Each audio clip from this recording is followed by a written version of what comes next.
Jaji Abande wakwaDlamini ke Masotla Mahle lijaji lase-Industrial Court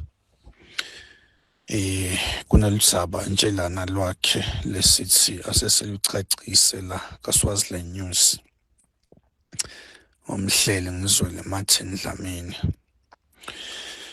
Jaji Abande Dlamini Masotla Mahle ngalesine shothi itolo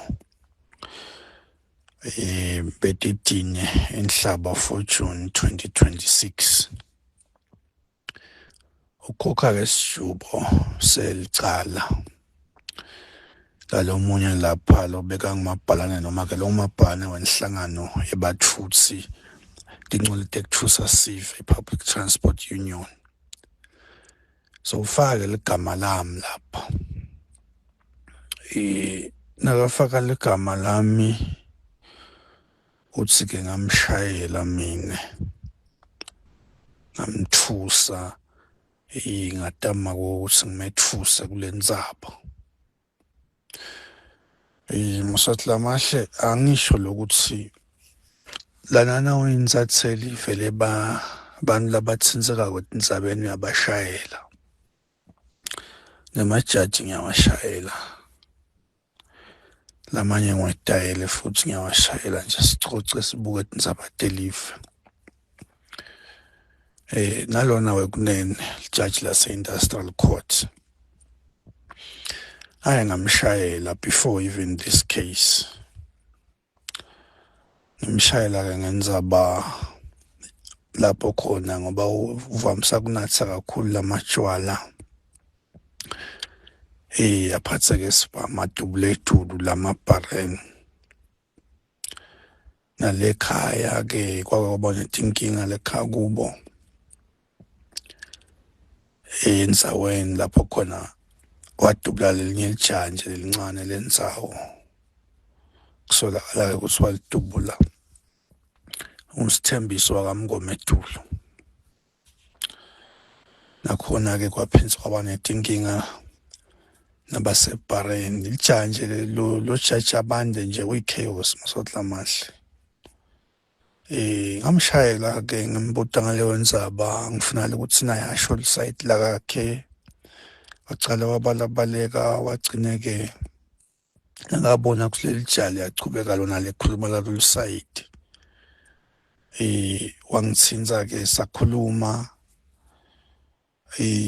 Nasikhuluma ke washo ukuthi cha lijali wakhuluma lisayiti lakhe nje indzaba lapha ku-internet ningatfundzeka nisearch nje lethi Jaji Abande response kune date lapha if I remember very well bekulapha kubo September 2021 nakakhuluma ngale ndzaba le. Wathi ke naka-responda la chubeka lelijana lo lasho ama-allegations against the judge and ne-evidence vele ukuthi labanye labe bakhona lapha. Saze sathola ne-video yakhona lebhareni.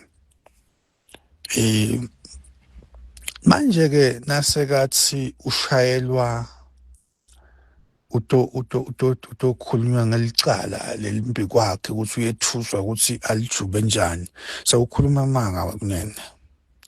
Mina bengimshayela ngendzaba yaSithembiso Mngomedulu ngifuna lesayiti lakhe ngimshayela njengensatheli. Angithuse amajaji mina ukuthi semajaji alakangwane ashadgila nje tika kuma judgment. Awuthuse lijaji ukuthi likhiphe njani ijudgment.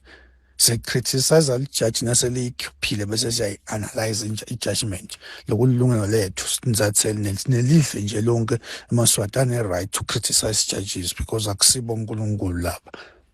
Bantu nje manje ukuthi ngalo bumeli manaku lokuthiwa kwebe ngihambe kusake ngikampani. Inkampani kuyakuthiwa legal persona.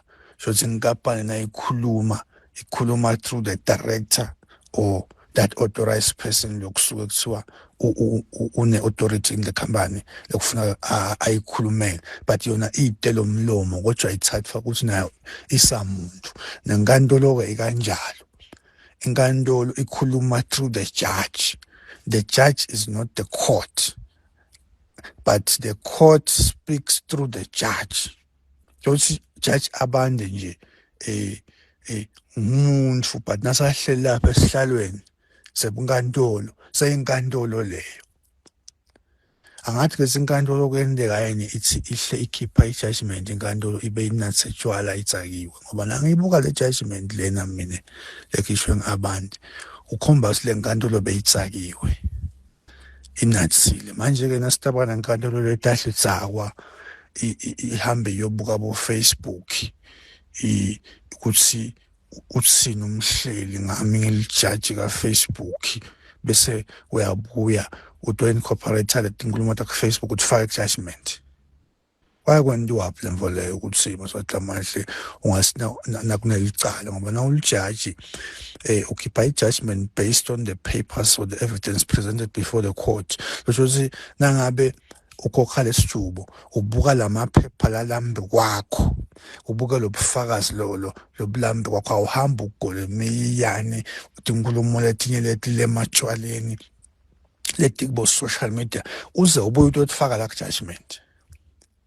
Manje siyamangala thina kuthi mina ngiyamangala nje ngiyabuta ukuthi lama judgment lahla khokha kani lo kunene uyanatha yini okay ngiyathi uyanatha but kunatha vele nguma habits ngengikujudge ngokunatha but inkantolo ngi-expect ukuthi inathe mina inkantolo ngi-expect ukuthi ibe sober.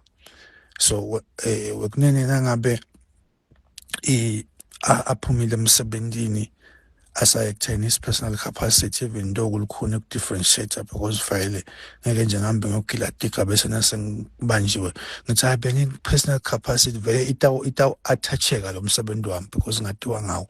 So naye wekunene kuyangithusa mina ukuthi kutonatha yena bese kudzakwa le nkantolo because le judgment leya ibhalwe ngomlo odzakiwe leya njena ngiyibuka mina. You can't have 2 paragraphs, almost 3 paragraphs ukukhuluma nge-journalist ukuthi ibhaleni ku-personal Facebook page yayo criticizing you because phela mina maswati lamahle ngine-right mina criticize ama-judge on behalf of the citizens. Nangabe nje kunento ingahambe kahle court as much as nema-judge ane-right to hold journalists accountable kuthi nangabe nje journalist yenta tinto ibhala into letingenabufakazi seyimikiswe tinkantolo ema-judge afuna bese abuka umthetho ukuthi le journalist isebenta kahle yini kuphi lo lekubhalako kuhambelana nemthetho yini. Judges have a right to hold journalists accountable nema-journalists kanjalo afuna wa-hold accountable ama-judge, balance of power ngoba ipower nase ingasa-accountelwa sekuba nenkinga manje. That's why sitawukhanza inkantolo letinathako ukhanza inkantolo nje ubone ngoba phela ngeke ngasho ukuthi kunemehluko amasothi lamahle emkhathini wenkantolo nelijaji. Lijaji inkantolo ikhuluma through the judge.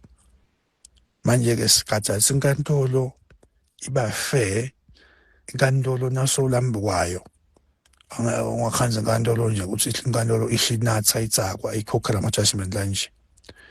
Ngithi angikhude-ke wekunene ukuthi angabe wacambe manga ulijaji mina ngamshayela ngifuna lisayiti lakhe lalento latinto lamatshwaleni akhiphe labantu ibhamu adubule lesesikhathi adubule etulu nayayo lesikutholako lana ukuthi uhlamba akhiphela lamatsanzana akhe lahamba nawo la loku personal letinye indoda yakhe manje togcina sikhuluma because nasathi awucala nje kukhuluma nolangati anamake lathola kubo Facebook atufake kuma judgments inkantolo into lehloniphekile nakathi awuthi nje mina ngithuse amajaji ngiyahlonipha kakhulu mina kakhulu amajaji ngathi sibani labahloniphekile.